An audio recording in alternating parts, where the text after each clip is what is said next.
Hello, स्वागत है सभी का। आज हम देखेंगे आर्टिकल 15 कॉन्स्टिट्यूशन ऑफ इंडिया में। आज हम आर्टिकल 15 देखेंगे। यह किसी भी तरह के डिस्क्रिमिनेशन को प्रोहिबिट करता है। यह आर्टिकल सिर्फ स्टेट के लिए ही सीमित नहीं है, यह सिटीजन्स को भी प्रोहिबिट करता है किसी भी तरह का डिस्क्रिमिनेशन करने के लिए on the grounds of religion, race, caste, sex, place of birth, है ना। फॉर एग्जाम्पल, कोई भी सिटीजन दूसरे को डिस्क्रिमिनेट नहीं कर सकता कहीं पे, पब्लिक प्लेस पे, जैसे रेस्टोरेंट या शॉप पे। सिटीजन्स और स्टेट, ये दोनों पे प्रोहिबिशन लगाता है ये आर्टिकल। अब आते हैं आर्टिकल 15 क्लॉज 3 पे। ये स्पेशल प्रोविजन की बात करता है वुमेन और चिल्ड्रन के लिए, उनके फेवर में, है ना। और ये रीजनेबल क्लासिफिकेशन का एक एग्जाम्पल है। जैसे 1/3 सीट्स जो है पंचायत में, वो वुमेन्स के लिए रिजर्व रहती है। अब आते हैं 15 क्लॉज 4 पे।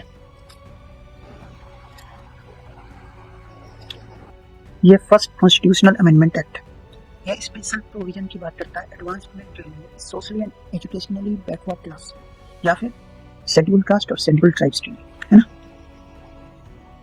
आर्टिकल 15 क्लॉज 4 ये फर्स्ट कॉन्स्टिट्यूशनल अमेंडमेंट है। अब बात करते हैं केस की। M.R. Balaji versus state of Mysore 1963। इसमें कहा गया, in the zeal of advancement of schedule caste and schedule tribe we can't forget the interest of the society as whole.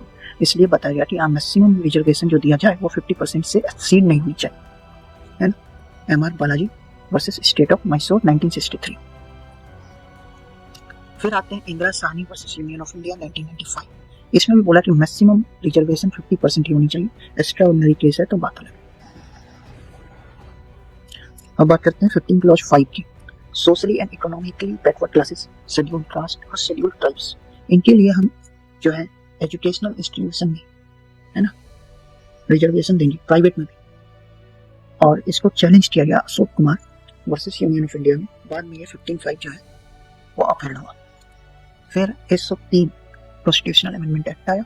इसमें EWS कोटा आया 10% का, है ना, अपर लिमिट। ये वर्टिकल रिजर्वेशन था। वुमेन्स को जो रिजर्वेशन मिलता है वो हॉरिजॉन्टल रिजर्वेशन में आता है।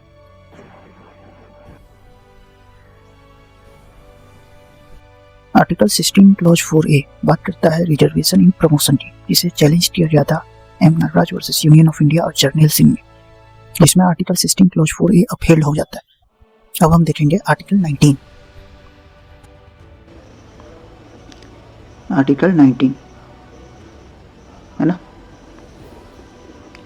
Protection of certain rights regarding freedom of speech etc।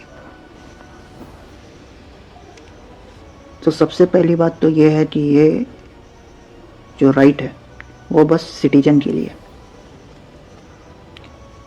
Alien के लिए नहीं है। अच्छा, अब सवाल ये उठता है कॉर्पोरेशन जो है वो सिटीजन में आते हैं या नहीं आते। तो सवाल का जो उत्तर है वो केस लॉ से मिलता है। State trading corporation versus commercial tax officer, इसमें बताया गया नहीं मिलता है। उसके बाद RC Cooper versus union of India, उसमें जो है इसी बात को अच्छे से समझाया गया कि हाँ, मतलब इसमें कोई संदेह नहीं है कि कॉर्पोरेशन जो है वो सिटीजन नहीं है, पर उसके जो शेयर होल्डर हैं वो सिटीजन है और उन्हें लायबल ठहराया जा सकता है।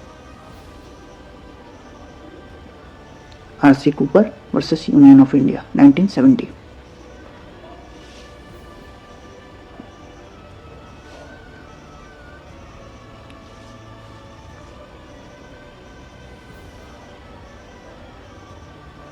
उसके बाद जहाँ राइट होती है वहाँ रिस्ट्रिक्शन भी होती है।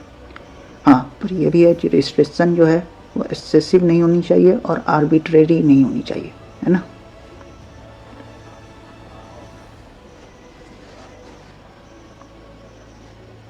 अच्छा, Javed versus state of Haryana, इसमें बताया गया कि कोई भी रिस्ट्रिक्शन जो DPSP को फॉलो कर रहा है वो सही है और जस्टिफाइड है।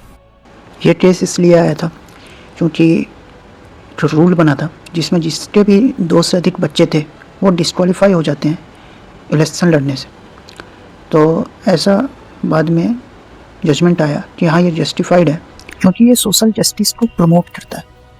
उसके बाद article 19 clause 1 sub clause A, freedom of speech and expression. किसी भी फॉर्म की बात करता है ये, बोलना, लिखना, प्रिंट करना, पिक्चर बनाना, किसी भी तरह का फॉर्म, है ना। उसके बाद आता है राइट टू रिमेन साइलेंट। इसमें केस था P Emmanuel versus state of Kerala, Vijay Emmanuel, है ना। और उसके बाद एक केस आता है, अब बात करते हैं राइट टू एग्जिबिट फिल्म्स। इसमें केस है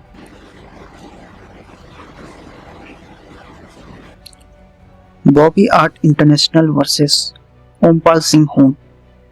ये बैंडिट क्वीन वाला केस था जिसमें इस मूवी पे बैन लग गई थी।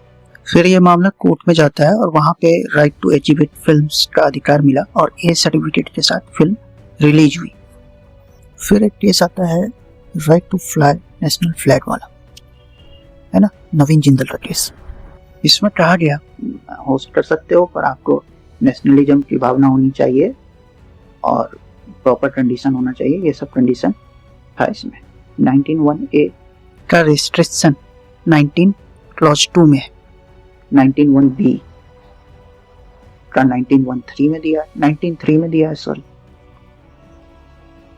19(1)(b में है राइट टू असेंबली, ये उतना इंपॉर्टेंट नहीं है। 19(1)(c में है राइट टू फॉर्म एसोसिएशन और यूनियन, 19(1)(d में है राइट ऑफ लोकोमोशन और 19(1)(e में है रिसाइड एंड सेटल होने का अधिकार। 19(1)(f अब नहीं है प्रॉपर्टी वाला और 19(1)(g में है right of freedom of profession, occupation, trade and business. Occupation genus है, प्रोफेशन, ट्रेड और बिजनेस जो है वो स्पेसी है ना। और ये सारी बातें हैं जीनस स्पेसी वाली, ये केस में बताई गई थी Sudan Singh versus new Delhi municipal corporation. आज के लिए इतना ही, फिर मिलते हैं, थैंक यू।